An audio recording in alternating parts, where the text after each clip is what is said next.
Is Elite Dangerous finally going the right direction? This is what I think so. I made a video about this on the main channel, but this one is a video from Obsidianant, a channel that I really appreciate, great YouTuber here. He seems to be agreeing with that take as well. He also seems to think that Elite Dangerous is going the right direction. He says it's getting a second life, so let's see what he has to say about it. 2025 likely to be a good year for the game. A Frontier now on a good path towards building out the promises of Elite. All Yes. pretty big questions, and I'm going to get into all of that. But meanwhile, why not let me know what you think about the 2024 updates we've seen so far? It's been pretty good. I've been on the verge of returning for quite some time this year, and the new Power Play 2.0 made me return, and so far I've had a great time. Been doing some fighting, been doing some trading, I'm doing exploring right now. I'll come back hopefully in a couple of days. I'll be selling some exobiology for the first time, hopefully getting some merits for that. Throughout this great. year. My take, it's been a great year Yeah. for Elite Dangerous. Yeah. Lots of new content has been added, not to mention a selection of completely new ships. That's It's what also Elite has good. needed for a very long time. We all know that the game has had its ups and downs over the years. Not going to Especially focus with on all the all of that. stupid It's been Dargoids. said many times before. In fact, whilst you're typing up those comments, I'd be interested in your thoughts on the future direction of the game rather than its past. And there's been a pretty high peak of players, new players, returning players recently. That's good. That's good. These are the moves that I want to support for Elite Dangerous, right? Not just this very niche type of gameplay with the Thargoids and upgrading your ship forever in order to finally be competent in destroying those annoying aliens. No, not that, right? Getting more mechanisms about the humans' progress and future in the galaxy. That's what I'm more interested in.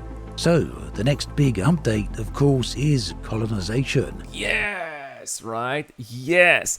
And for that, and you're going to see the pictures right here, I've been exploring. I've been trying to look for Earth-like worlds. I even went as far as a nebula. First time in 10 years I went in a nebula. I even found an Earth-like world over there. I was so happy. I was not the first one to find it, unfortunately, so it's not going to be my discovery, but hey, maybe I'll be trying to colonize this star system, and because it looks fantastic. If you missed out all the details on that, do check out the video linked below, although do watch this one first.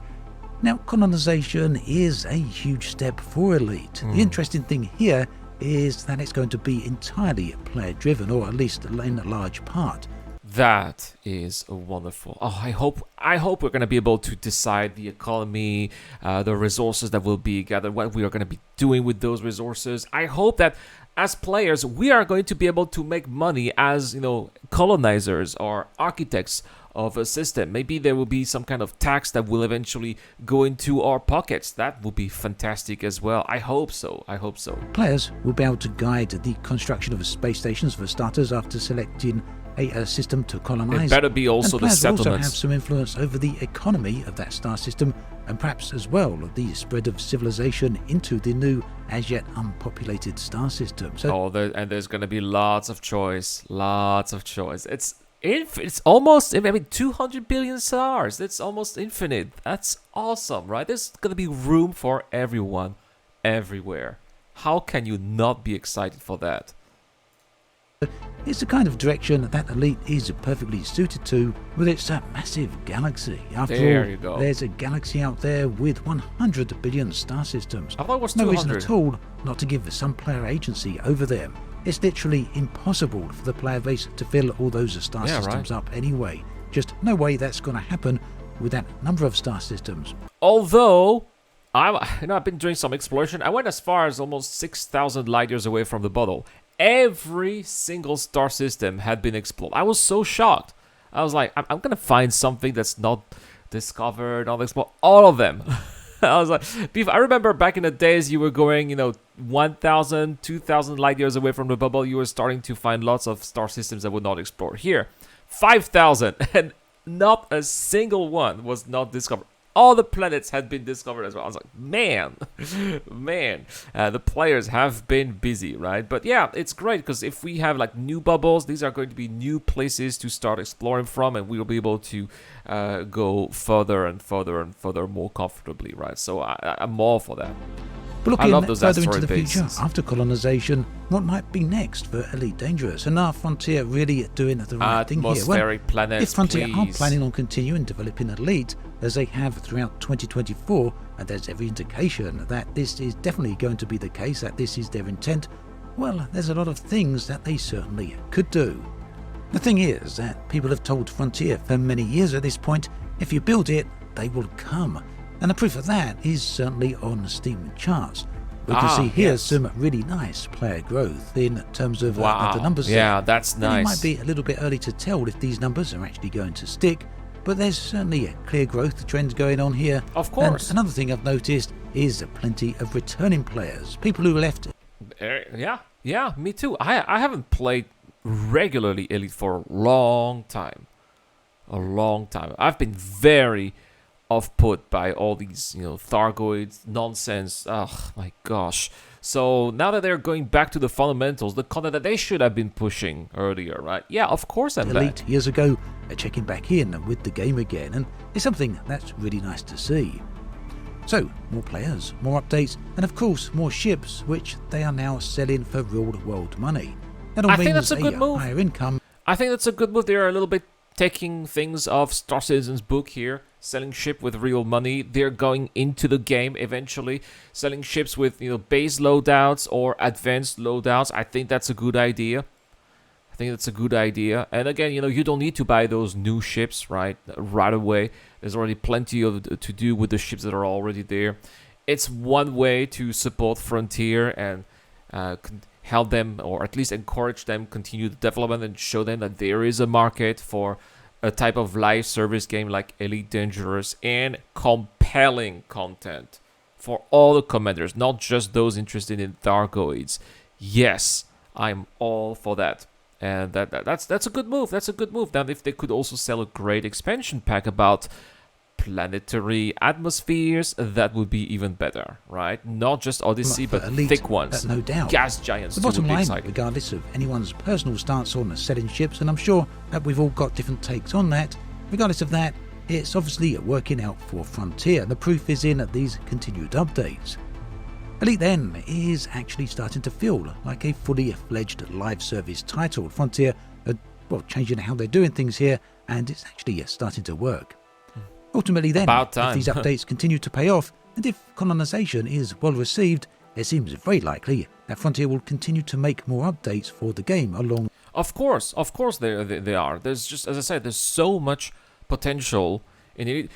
Player bases, player-created content, that was like the obvious guess. This is like the one thing that was missing, the sense of ownership for players, which is really going to make players stay even more in the game, right? Because there's going to be a purpose, not just explore. I think the only purpose right now was to explore, put your name on the stars. That's right. A lot of explorers are very high, right? But the more entrepreneurial type of players, not so much. Trading, space trucking can, is only fun for a certain period of time, but it gets repetitive and boring very quickly. That's the thing. Of these lines. But obviously, there's a massive backlog of features that people would like to see. The question is, how many of those ideas are still off the table? Well, here's my feeling on that. All right, Frontier speculation here. clearly are willing to commit to full updates on the scale of player-led colonization.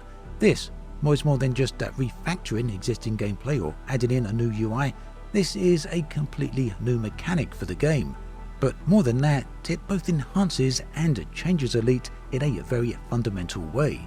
It proves to me, because at least in the past, players were just a tiny little cog in the whole machine. Now players are going to play a whole new role here. This is something that David Braben didn't want to do for a very long time. I'm so glad they changed their mind at Frontier, by the way. I'm so glad they did, because this was the most unfortunate decision that they've ever had regarding this game, right? Just to hold the players back for such a long time. this is my personal feeling, that Frontier are now willing to make big changes, big commitments to the game. What's more, this colonization update is going to be free. So yeah, this is a good move. Is for sure. it? And what this also suggests is that They say assuming was. colonization works out and is well received, that Frontier might well be likely to make large-scale updates in the future. And yet, an obvious one Thick comes to mind atmospheres. here. It's something I see in the comments section all the time. In fact, I see it mentioned all around the internet. Uh-huh. Yes, ship interiors. Oh, Now, there's a no. No. I mean, yes and no. Yes and no. Yes for shipboarding. That. Ship-to-ship boarding, the possibility to assault other ship. We have space legs after all. Yes. Yes, that. If it's just ship interiors for having ship interiors, let's check out the engineering room or the engine room or the living quarters, and that's basically it. No. If it is for boarding, like seizing other ships, stealing stuff from other ships, killing people inside other ships, yes. So it really depends on how Frontier is going to do it. Very small but very vocal part of the elite community that has long been against ship interiors, and they've been so for years at this point. It's not But that really very far small from my group top aside, priority. It's obvious that the vast majority of players have wanted this for a long time, at least the majority of people who speak about this on the internet. Maybe it's something that Frontier are willing to The one thing I revisit. want is thick What other atmospheres. features could they open the door to? Well, if you have some thoughts on that, let me know. Thick Obviously, atmospheres. something I'd like to see is full atmospheric planets, but on this There you one, go. I do have some doubts. Why? The past few times Frontier have changed planetary generation after all, they broke more than a few things, so yeah, Like perhaps what? this is an area that they might not be quite willing to touch. What is it going to break? Because it's going to touch planets that we have never landed on anyway. Planets that we cannot even approach that close. So I don't think it's going to break anything. I think it's going to open up the game, in fact. So no, I disagree with Obsidianant here. I think it's... if we have thick atmospheres, they're going to have to go all the way. Create fauna, create living worlds, cities... all that sort of thing that you expect to see on thick atmospheres, right? Clouds, weather, eventually gas giants too, right? That of course it would be very difficult to make, but hey, Star Citizen is doing it, so why not Elite Dangerous, right? But then again, who knows? As for ships, well, the obvious wish there is for the Pentaclipper? Panther Clipper. Long awaited, still as yet undelivered. But now, maybe, just maybe, it might be a reality at some point. The Pentaclipper, which is supposed to be a Gutamaya ship, apparently. It would be fantastic to see if this is a ship that's terrible at combat, very slow, but maybe the highest cargo capacity. Why not, right? Make it very expensive. And yeah, I know, I sound like I'm dumping a list of features out there, or some of you might feel I'm harping on about things from the ancient past at this point. Well, good, because that's exactly what I'm doing. And I would bet good money that this is one of the main reasons Frontier are doing these updates. They want to grow the player numbers. They want old players to return. They want people to be happy and ignore it. And they want to fulfill their promises. Perhaps say, hey, we talked about it, it's finally coming, right? Requested features doesn't achieve that. And at the same time as ignoring that, merely appealing to players who are simply going to be here until the lights are turned out, well, that also doesn't achieve much either in terms of game growth. So, for what it's worth, I think Frontier are making the right moves here. Ultimately, That's really important, game growth. If players are happy, they're also going to be sharing the word about Elite Dangerous. I might be offering Elite Dangerous to my brother, for example, encouraging him to join. Or other people, who in my very close inner circle. Absolutely, I might be doing that as well, right? Because I'm very happy with what's going on. I've even opened a brand new Elite Dangerous subcategory in my Discord. That's how hyped I am with it right now. All online game has to do a number of things, and do those things well. It needs to make money, obviously. But more than that, it needs to provide a dynamic, evolving and changing game. A game that improves and grows over time. And this is something that needs to be very visible to the player base through ongoing community interaction. 2024 then has certainly delivered on all of those things and done so in spades. Frontier have made a big change to not only how they are handling Elite, but also how they are interacting with the community.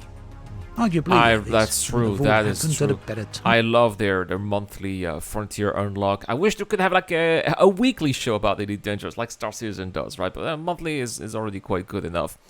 Frontier Unlocked, Elite Dangerous, every month, news, what's new footage, sneak peeks. I love that. They should keep on doing that. It's also a good way to keep players excited. Keep players coming, right? Because if you know what's coming, you want to stay so that you are ready for. You can start to make plans. That's why I'm there already, right? I'm already there for colonization. Why? I'm exploring. Why? Because I want to know exactly where I'm going to go when colonization is there. Say, oh, I know this system over there. It's got some resource-heavy planets, some Earth-like worlds. All right, let's go there. Let's build stations. Let's build outposts. It's gonna be awesome. And why? Because I would have done that work beforehand. Absolutely. If you tell us what's happening, people will also stay because they will have a purpose. They will have a clear roadmap in their head, and they will be excited for what will come. Yes. Time. Elite Dangerous is now approaching its 10th anniversary, Oh, time having released flies. back on the 16th of December 2014. It feels like an age ago, doesn't it? It's a long does. time for any game, and whilst Elite still hasn't received or hasn't reached the full potential of the game that was promised back in 2014, it still hasn't quite reached that. It's possible, there's a possibility, that the next few years may deliver on some of those things that people have been asking for the past decade. Yeah, if they improve the game, if graphically it keeps on improving as well, it starts to look a little bit dated in my opinion. But if they keep up with the evolution of technology and give new features as well that are running well, yeah, sure, I could see this game running for an extra 10 years easily. That no problem with that. And yeah, again, there will be some people out there who will tell you all those promises that Frontier made, or if you're one of those people who don't like the use of that word promises, then all those suggested ideas that Frontier made of what Elite might one day become, some people believe very strongly that all of that stuff is very firmly in the past and should therefore be forgotten. I completely disagree with that notion, and my feeling here is that Frontier themselves also disagree with that notion. My evidence? Well, that is all of the 2024 release calendar and what they have already revealed about the next this year. update. It was a great year for Elite. Ultimately, I'm not here to hype up the game or to speak to unspoken promises. I'm simply stating that right now, as it stands here at the end of 2024, that Elite just might be experiencing a second burst of life. And if Frontier can carry that forward, we could see some amazing things for the game. Let's see how it goes. Thanks for watching this video all the way through to the end. If you're interested in watching another video, do check out the one on the screen right. Thank you, Obsidianant. I'll put the link in the description down below. Great video. I agree with 95% of what was said there. This is indeed an amazing second life for Elite Dangerous, full of potential, and we'll be covering that on the channel and the main channel as well. So subscribe for that, guys, and I'll see you guys in the next one.